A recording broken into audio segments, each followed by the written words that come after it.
The Unlovely Truth discusses what happens at the intersection of faith and true crime, so some of our topics may be difficult for young or sensitive listeners. Please use discretion. In Montana, Indigenous people make up less than 7% of the population, but they consistently account for more than a quarter of the state's missing persons cases. I was shocked when I read that. And according to the Montana Department of Justice, 18 of their missing persons have been missing for more than a year. So the story I'm about to tell you, sadly, is not as shocking as it should be. 8-year-old Mildred Old Crow was reported missing in November of 2020. She was last seen in the care of her guardians, who were appointed by the Crow Reservation Tribal Court in March of 2019.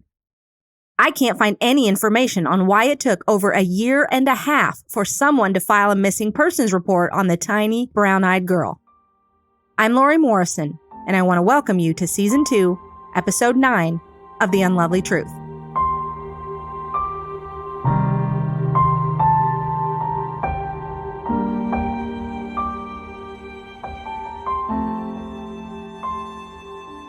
The Crow Indian Reservation, located in Crow Agency, Montana, is the largest reservation in the state. The Crow tribe has a membership of around 11,000 people, with the majority of members living there on the reservation, which lies just to the southeast of Billings. The Bighorn River flows through it, splitting the reservation in nearly 2 equal halves. Over 300,000 people a year travel there to visit the Little Bighorn Battlefield National Monument. But the percentage of residents living in poverty is more than twice the state average. Nearly a quarter are unemployed. Substance abuse is also a huge problem there, as it is on most reservations. Millie, as she liked to be called, had to live with the fallout of whatever was affecting the people who were supposed to be caring for her. She seems to have had enough chaos in her life that her tribe decided she needed a guardian. Veronica Dust and Rosine Lincoln Old Crow, both 34, were granted informal custodianship over Millie in March of 2017. In mid-November of 2019, some of Millie's relatives informed the Bureau of Indian Affairs in Crow Agency that they had not seen her since July of 2018. Again, I couldn't find any reason why it took so long for someone to think something might be wrong. The BIA could not comment on where exactly Millie had been staying with her guardian when she went missing. On December 6, 2020, someone filed a formal petition with the tribal court requesting a hearing, alleging that Veronica and Rosine had not been taking care of Millie as they should have been. Following that hearing, an arrest warrant was issued after both women failed to either bring Millie to the hearing or show any form of proof that she was even still alive. Veronica and Rosine were arrested in Billings as fugitives from justice. The Crow Tribal Court filed misdemeanor charges of endangering the welfare of a child, which holds a maximum sentence of only 6 months in jail and a $2,500 fine. Am I the only one here who's wondering why in the world losing track of a child who is in your care is only a misdemeanor? In January, Veronica and Rosine were arraigned in Bighorn County District Court. They would not waive extradition back to Crow Tribal Court. Both posted a $1,000 bond and were released from custody. On February 12th, both were charged with an additional count of custodial interference, and it looks like they now remain in custody on a $5,000 bond. The two are scheduled to appear in court again in April. It's unclear what relationship either may have had with Millie, but according to court documents, she had stayed at their residence. I wish that cases like Millie's all got the attention they deserve, but the sad truth is that they don't. Please, share this episode. If enough people hear about Millie, maybe someone who knows what happened to her will hear it and come forward with information. In Psalm 103, verse 6 from the New Living Translation, it says that the Lord gives righteousness and justice to all who are treated unfairly. But we've got to remember that God often uses us to accomplish that. It will only take you a moment to share Millie's story, but you may be the one who sets the process in motion to bring Millie the justice she needs.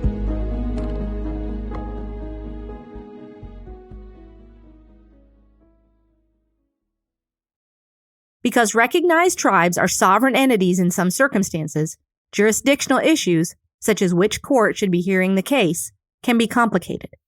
An upcoming U.S. Supreme Court case involving the Crow Nation United States versus Cooley, could clarify what authority tribal police officers have to investigate crimes committed by non-Indians within reservation boundaries.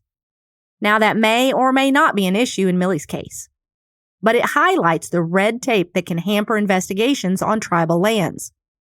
Laws that should protect victims often fall far, far short of that goal.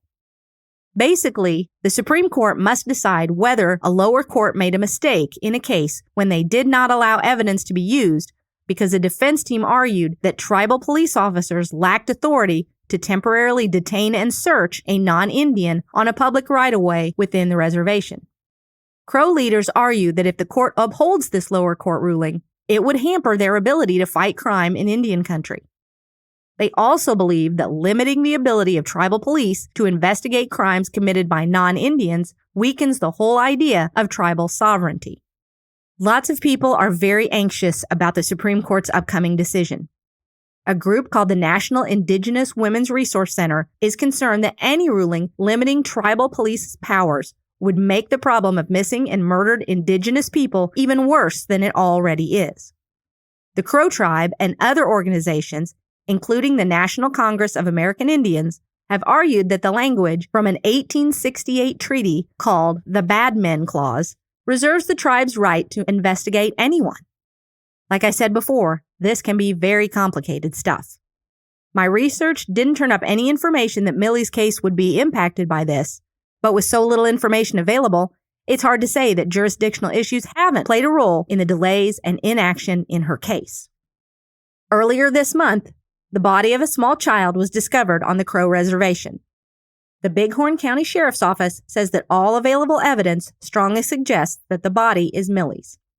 However, DNA testing is being conducted to be completely sure. Despite the lack of a formal ID, a vigil was held for Millie. Her uncles, Darren Old Coyote and Sylvan Buzzy Coversup, spoke about the investigation and autopsy, as well as how the family wanted to come together to remember Millie's short life. A Crow spiritual hymn was sung, followed by a lighting of candles. Pink and purple balloons were released in Millie's memory as well. A closing prayer was spoken in the traditional Crow language. As an investigator, there is so much more that I want to know about Millie. Her parents aren't mentioned in any article that I found about her. I think it's important to know their whereabouts and the reason that she wasn't living with either one of them. It's also unclear why Veronica and Rosine were chosen as guardians for Millie. Did the agency that placed Millie with them have an obligation to follow up? And if so, did they? If they didn't, shame on them. It seems like there were a lot of people who could have spoken up to remove Millie from such a dangerous situation, a situation that seems to have led to the 8-year-old losing her life. But it's not too late to get a small measure of justice for her. Anyone with information about Millie can call the BIA Law Enforcement Agency or the FBI. I will have those numbers in the show notes, along with links for those of you who want to learn more about this case. The Unlovely Truth is written and produced by me, Lori Morrison. Music is by Neocortex, and artwork is by Shelby Highland. See you all next time.